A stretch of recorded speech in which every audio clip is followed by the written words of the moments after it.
Assalamualaikum warahmatullahi wabarakatuh. Perkenalkan, nama saya Muhammad Rayhan Agri dengan NPM 2121020247. Baiklah, saya di sini akan menjelaskan tentang pengertian penyakit hati dan macam-macam penyakit hati itu sendiri.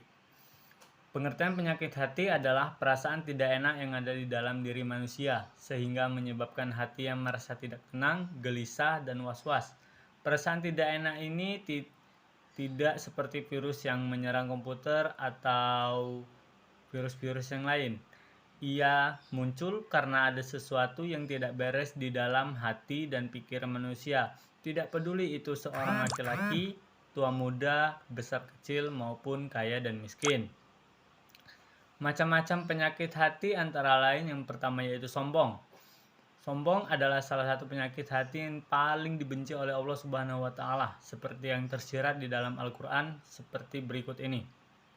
Artinya, masuklah kamu ke pintu-pintu neraka jahanam, sedang kamu kekal di dalamnya.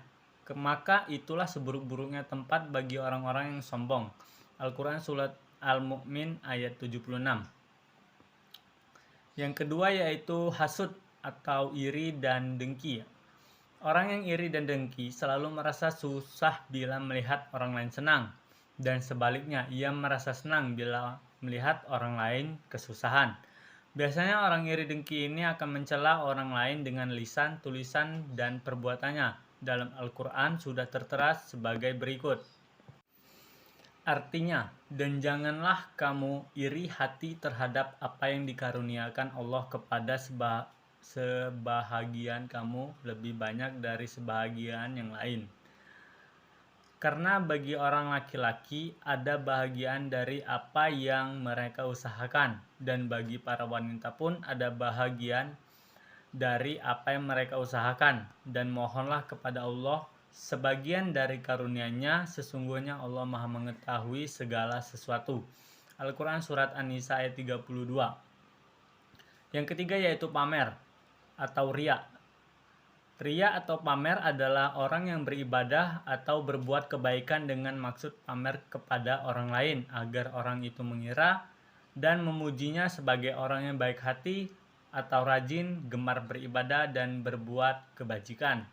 Ciri-ciriannya apabila di hadapan orang dia giat, tapi bila sendirian dia malas dan selalu ingin mendapat pujian dalam segala urusannya.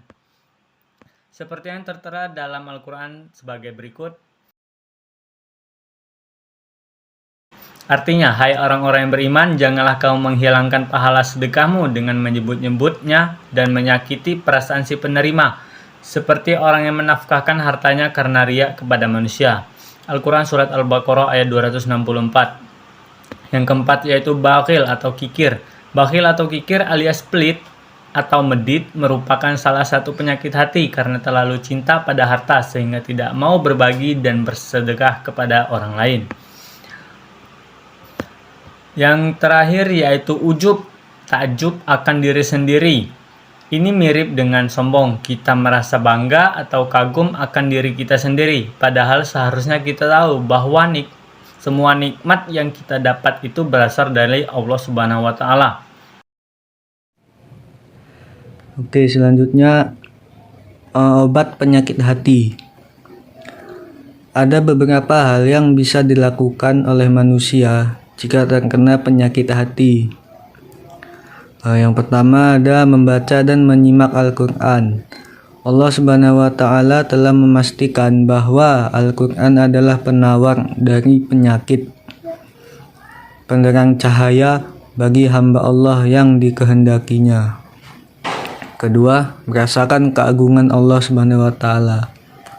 Banyak dalil Al-Quran dan Sunnah yang mengungkap tentang keagungan Allah. Jika seseorang muslim memperhatikan nas tersebut, niscaya akan bergetar hatinya dan jiwanya akan tunduk kepada Zat yang Maha mendengar dan Maha mengetahui.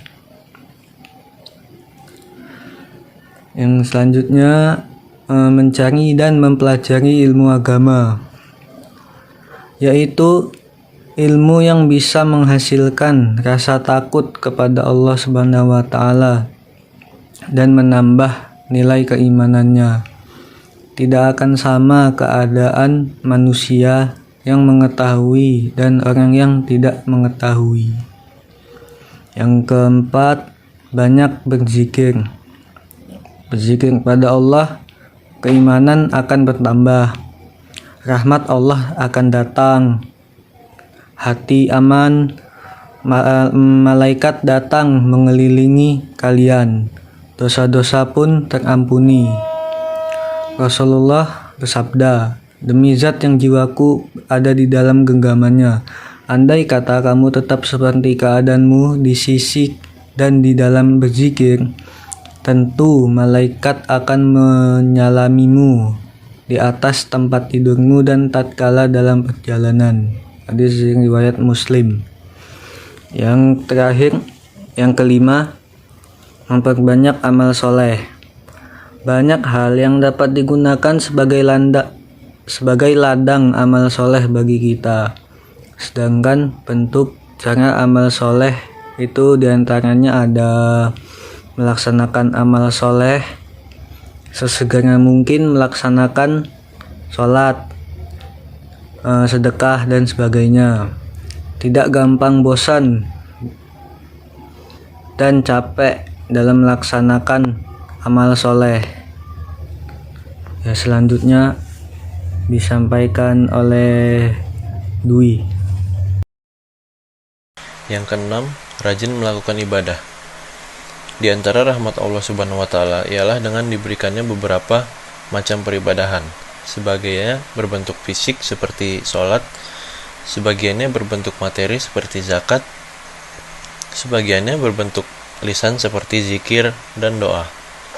Yang ketujuh, takut meninggalnya dalam keadaan su'ul khotimah, yaitu situasi di mana meninggal dalam keadaan buruk, yakni berpaling dari Allah Subhanahu wa taala.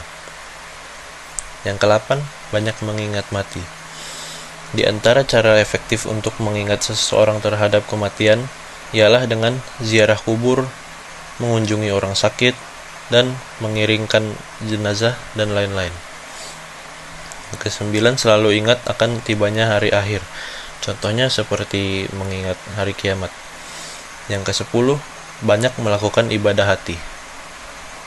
Pada dasarnya, ibadah dapat dibagi dalam 3 kategori utama, antara lain ibadah hati, yaitu kolbiyah, adalah ketika seseorang telah memiliki rasa takut, rasa cinta, mengharap, senang, ikhlas, dan tawakal.